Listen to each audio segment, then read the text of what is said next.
Hello, my name is Shalina from MarineMax Lake Wylie, and today I want to do a quick little walkthrough on this 2011 Hurricane Fun Deck that we just took in.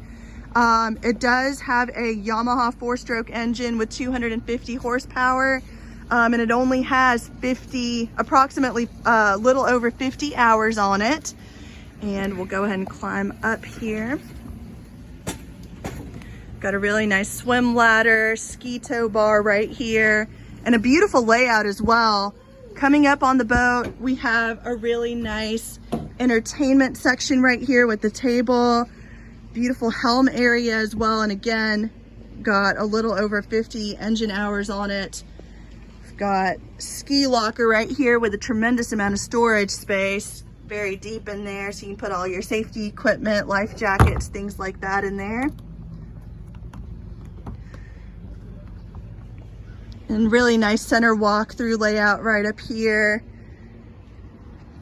It's got portable cup holders, sink area right here.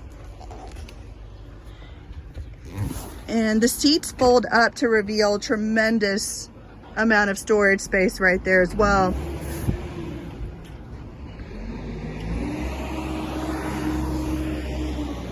Really nice bimini top, provides lots of shade.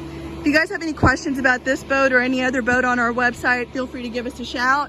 Again, my name is Shalina from MarineMax Lake Wylie, and our phone number is 803-831-2101. Thank you.